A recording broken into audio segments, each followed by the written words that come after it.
Hello dear students, आज हम लोग पढ़ेंगे इम्यून सिस्टम में वैक्सीनेशन। वैक्सीनेशन क्या होता है उससे पहले कि उसके बारे में कुछ जानेंगे। Long ago doctors observe that the people who get a disease once will not suffer from it again. बहुत लंबे टाइम पीरियड पहले डॉक्टर्स ने ऑब्जर्व किया कि कोई इंडिविजुअल पर्सन किसी बीमारी से हार्म हो रहा है या उसमें वो डिजीज़ कोज होती है, वो उसी डिजीज़ से दोबारा से इफ़ेक्टेड ना हो। ठीक है, सफ़र फ्रॉम इट अगेन।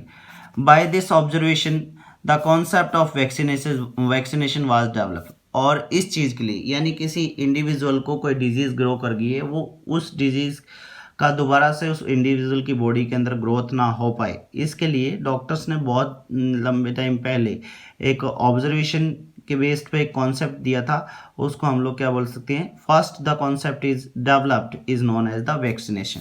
किसी इंडिविजुअल को दोबारा से सेम डिजीज ना हो, इसके लिए concept that is the vaccination. In vaccination any non virulent और killed attenuated or inactive microorganisms or toxins produced by them are injected into the body in a very minute quantity that is called vaccine, and the process is called vaccination.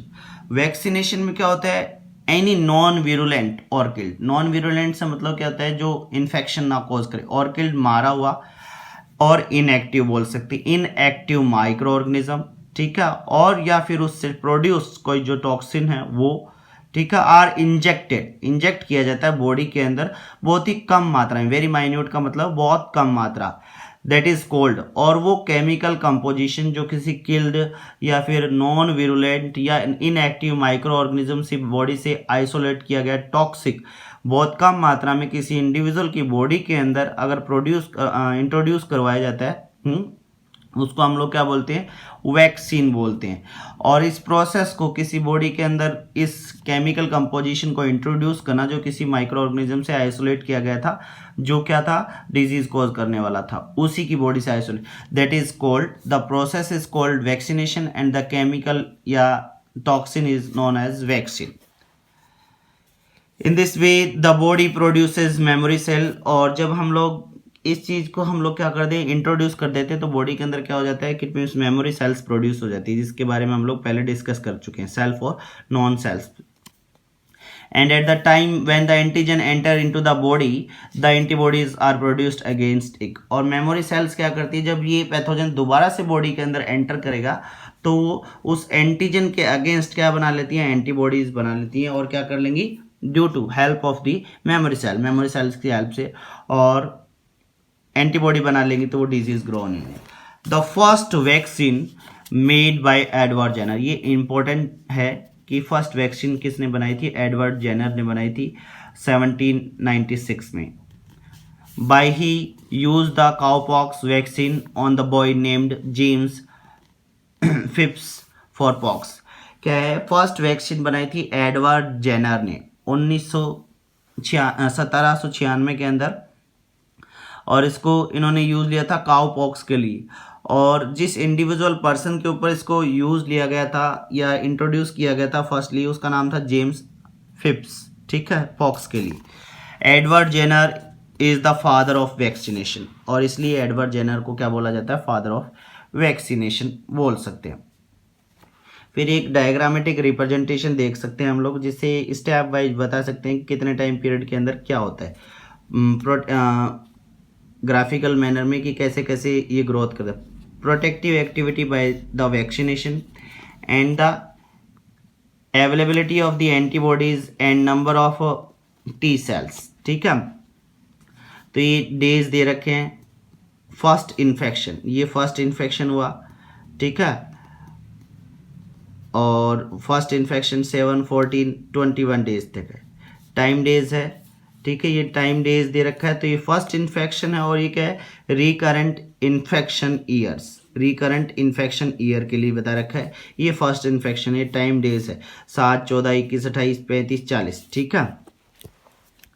ये होता है primary antibody response, this one is the 7th day में primary antibody response है। 20-80 days में क्या, protection immunity, जब ये infection grow कर रहा था तब ये प्राइमरी रिस्पॉन्स थी एंटीबॉडी की, और ये 28 डेज में क्या हो गया है प्रोटेक्शन इम्यूनिटी, यानी ये प्रोटेक्ट करने लगी है टी सेल्स हमारी बॉडी को उस इन्फेक्शन से। दूसरा है recurrent infection year, recurrent infection year 1, 2, 3, 4, तो ये ग्रोथ रिकरेंट इन्फेक्शन ईयर है। इम्यून मेमोरी, तो ये ग्रोथ ऑफ इम्यून सेल्स की रिकरेंट ईयर बता रहा है इन्फेक्शन की 1, 2, 3, 4, तो ये 3rd ईयर में मेमोरी सेल्स के मोर इफेक्टिव है कंपेयर 2 to 3 ईयर्स के बीच तक का जो टाइम पीरियड होता है उसमें इफेक्टिव रहती है। Types of vaccine, vaccine are classified as follow, vaccine को हम लोग स्पेसिफिक इन पार्ट्स में डिवाइड कर सकते हैं, क्लासीफाई कर सकते हैं।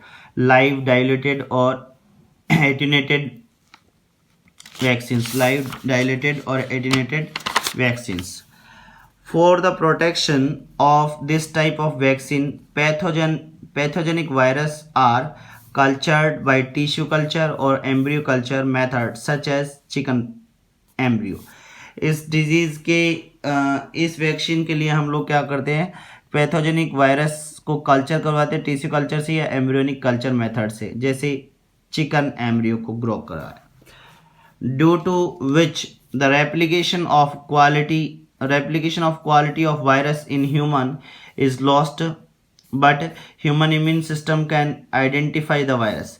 आर्टिफिशियली हम लोग इनको बॉडी से बाहर अगर ग्रोथ करवाते हैं और फिर इंट्रोड्यूस करवाते हैं तो इनकी जो मल्टीप्लिकेशन करने की कैपेसिटी है बॉडी के अंदर इंट्रोड्यूस करने के बाद में वो क्या हो जाती है, 0 हो जाती है, बट बॉडी उन सेल्स को पहचान सकती है कि ये वायरस सेल्स हैं। ठीक है, ऐसे यानी बाहर से कल्चर किए हुए मैटर को सेल्स को इंट्रोड्यूस करवाते हैं बॉडी के अंदर, जिससे वो बॉडी के अंदर कल्चर नहीं करती ऑलरेडी, क्योंकि उनकी रेप्लिकेशन रेट क्या हो जाती है, और 0 हो जाती है मल्टीप्लिकेशन रेट, और मेमोरी सेल्स उनको आइडेंटिफाई कर सकती है। ये लाइव या डायलेटेड एटेन्यूएटेड वैक्सीन एग्जाम्पल है, फॉर एग्जाम्पल रूबेला। ठीक है, रूबेला के लिए मीजल्स और रोटावायरस एंड ओरल पोलियो, ये सब इसकी एग्जाम्पल्स हैं इस वैक्सीन की। दूसरा है किल्ड और इनएक्टिव वैक्सीन्स, किल्ड यानी मारी गई और इनएक्टिव मतलब जो एक्टिव नहीं है। The type vaccines pathogens are used in their inactive phase, इस टाइप के वैक्सीन में पैथोजेंस क्या होते हैं, जो डिजीज कॉज करने वाले एजेंट्स हैं उनको इनएक्टिव फॉर्म में यूज लिया जाता है। For this purpose the disease factor is heated और treated with chemicals such as formaldehyde, phosphorin and the division capacity is destroy. इसके लिए क्या किया जाता है, इनएक्टिव करने के लिए हम उनको या तो हीट करते हैं, फैक्टर इज हीटेड, हीट करते हैं, या फिर केमिकल से ट्रीट करते हैं जैसे फॉर्मेल्डिहाइड, फॉस्फोरिन, जिससे वो क्या हो जाते हैं, इनएक्टिव हो जाते हैं। एग्जाम्पल है इसका टाइफॉइड के लिए, कॉलेरा के लिए, रेबीज़ के लिए, वूपिंग कोक के लिए, हेपेटाइटिस के लिए and polio injection. Polio oral था किसमें, लाइव या डायलेटेड में, और इनएक्टिवेटेड या किल्स में क्या आता है, injected polio, injection of polio. तो ये 2 टाइप्स के हो गए, ओरल भी दिया जाता है और इंजेक्शन से भी दिया जाता है। थर्ड है toxoid, some bacterial disease are not caused by bacteria directly but caused by toxins produced by them या बैक्टीरिया। कुछ डिजीजेज ऐसी होती है जो डायरेक्टली बैक्टीरिया से इन्फेक्ट नहीं होती, बट उनसे प्रोड्यूस किया गया जो केमिकल या टॉक्सिन उससे होती है, तो उसके खिलाफ ये दिए जाते हैं टॉक्सॉइड वैक्सीन। एग्जाम्पल इसके tetanus, the symptom of this tetanus are not because of the clostridium. ये डिजीज जो होती है टेटनस, ये क्लोस्ट्रीडियम की वजह से नहीं होती, इससे प्रोड्यूस किया गया केमिकल है tetani bacteria, but it is because of the neurotoxin tetanospasmin secreted by the bacteria. तो ये क्या बता रहा है कि इट मीन्स क्लोस्ट्रीडियम टिटेनाई से नहीं होता, बट इससे प्रोड्यूस किया गया केमिकल या टॉक्सिन, न्यूरोटॉक्सिन टिटेनोस्पास्मिन से होता है, जो ये क्लोस्ट्रीडियम सिक्रेट करता है। It is causes tetanus, thus to prevent it toxoid vaccine is used, और इसके लिए ये यूज है। क्या कहना चाह रहा है कि ये उस किसी पैथोजन से नहीं होता डायरेक्टली, उससे प्रोड्यूस किए गए किसी केमिकल से होता है, उसके अगेंस्ट ये वैक्सीन दी जाती है।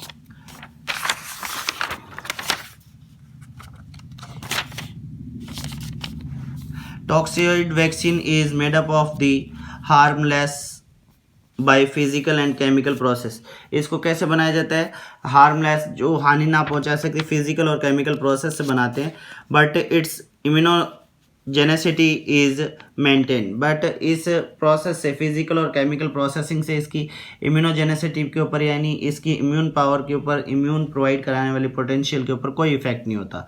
इसका एग्जाम्पल है डिप्थीरिया और टिटेनस के टीके दिए जाते हैं, ये वैक्सीन दिए।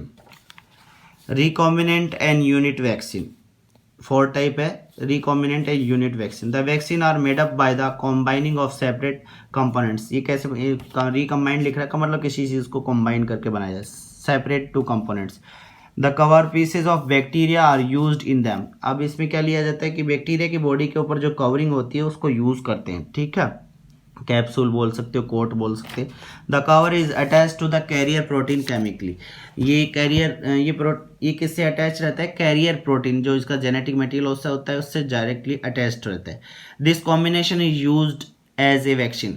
और इस कॉम्बिनेशन को क्या करते हैं हम लोग? एक वैक्सीन के फॉर्म में यूज करते हैं। In unit vaccine to activate antibody in the immunity system. अब ये यूनिट वैक्सीन, या क्या बोल सकते हैं हम लोग, रिकॉम्बिनेंट वैक्सीन क्या करते हैं? इसमें क्या होता है? इन unit vaccine activate antibody in the antibody immunity system. Activate antibody introduce करवाई जाती है इम्यूनिटी सिस्टम के अंदर। In this form a specific protein is separated from the specific micro organism. इसके लिए हम लोग एक स्पेसिफिक प्रोटीन को क्या करते हैं? सेपरेट करते हैं किसी स्पेसिफिक माइक्रो ऑर्गेनिज्म या पैथोजन से, और इंट्रोड्यूस किया जाता है into the body as an antigen. किसी बॉडी के अंदर एक एंटीजन के फॉर्म में। इसके लिए एग्जांपल है ए सेलुलर पेटेसिस वैक्सीन और influenza unit vaccine. Influenzae unit vaccine, ये इसके एग्जांपल हैं। 5th है engineered vaccine. The production of vaccine eight a large scale is done with the help of recombination technique in which the antigen. ये एक large scale पर production करने वाली technique से बनाया जाता है, ठीक है, इंजीनियर्ड है। With the help of the technique which the antigen of the disease factors are synthesized in yeast और बैक्टीरिया। एग्जाम्पल है हेपेटाइटिस वैक्सीन। एग्जाम्पल तो इसका हेपेटाइटिस वैक्सीन है। कैसे बनाया जाता है? लार्ज स्केल पर प्रोडक्शन किया जाता है, बहुत ज़्यादा मात्रा में, ठीक है। और वो प्रोडक्शन किसके अंदर किया जाता है? यीस्ट या बैक्टीरियल बॉडी के अंदर किया जाता है, जेनेटिक इंजीनियरिंग के थ्रू, जिससे ये वैक्सीन में। ये आज का हमारा टॉपिक था और ये चैप्टर कंप्लीट हो चुका है। Thank you.